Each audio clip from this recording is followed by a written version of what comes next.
It's that time of year once again, and I'd like to welcome you all to the 10th episode of Paranormal 101. Now, for some of the more longtime fans of this series, you'll probably remember that when I started it about 5 years ago, it was all about the legends. Legends that have been popularized in many ways by pop culture during the 21st century. But there's one particular legend that I figured would be the perfect way to celebrate and commemorate the 10th episode of my YouTube series, and honestly, I don't think I could have picked a better day to do it. Of course, the day I'm talking about is none other than Friday the 13th. Now, I think most people are probably aware that Friday the 13th is supposed to be the one day of the year where anything and everything that could possibly go wrong in your life does, and if you're not just a little bit extra careful, you could unknowingly break one or more of the rules or the superstitions that are associated with this unluckiest day of the year. But does anybody ever really stop and think about why this particular day is so unlucky? Does anybody ever really stop and think about where all of these superstitions came from? Well, today I'm going to do my best to give you a little bit of insight into the history of this day and why so many people to this very day are still so superstitious when it comes to Friday the 13th. So with that being said, I'd like to welcome you all back to Paranormal 101.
There aren't very many real facts as far as when Friday the 13th really began, um, but it didn't really become very prominent, at least not in writing, until about the 19th century. So as you've probably guessed, there aren't very many facts at all as far as when Friday the 13th began, why it began, and how it began. There are, however, tons and tons and tons of theories as to where it began, how it began, and why it began. There are actually a lot of places around the world who consider all Fridays, not just Friday the 13th, but all Fridays in general, to be an all-around unlucky day. Now, it's not really known as to why so many people consider Friday to be an unlucky day, but there are people, more religious people, who consider Friday to be unlucky, being that it was the day that Jesus Christ was crucified. An interesting thing, however, is that in Mexico, Tuesday the 13th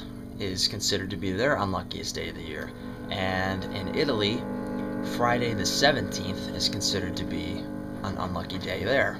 Now, if you want to know a pretty bizarre fact about Friday the 13th, there was a study that was conducted by the Stress Management Center and Phobia Institute in Asheville, North Carolina, concluded that an estimated 17 to 21 million people in the United States alone have a legitimate fear of Friday the 13th. There are people who completely change their entire daily routine just so they can avoid breaking any of the rules of Friday the 13th. There are people who don't even leave their houses. There are people who call out of work. They won't drive their cars. Studies have been conducted in the past that have shown that there's a significant drop in car accidents on Friday the 13th than any other day of the year. This being because so many people are superstitious when it comes to the so-called unluckiest day of the year. Now comes the time where I give you the real creepy information. Legend has it that if 13 people sit down to dinner together at a table, one of those people will die within the year. There are many buildings which don't have a 13th floor. There are many cities that don't have a 13th Avenue or a 13th Street, out of fear of the number 13. There are 13 witches in a coven.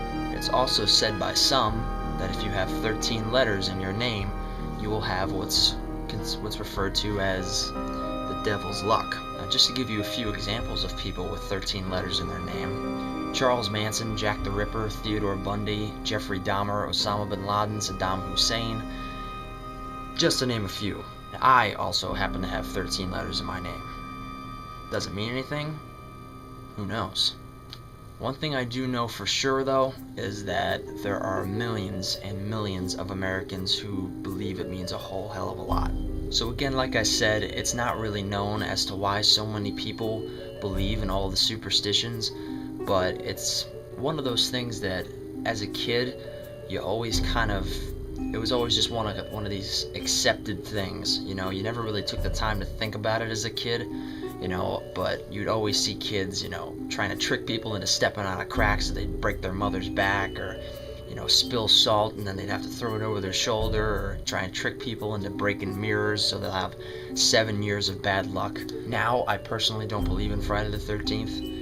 In my opinion, we all create our own luck, and if somebody believes in bad luck, if they believe bad luck will happen, magically bad luck is going to happen. If anybody out there decides to break the rules and go against the grain and, try and prove all these superstitions to be complete bullshit, my only advice to you is good luck and happy Friday the 13th, and thank you for watching Paranormal 101.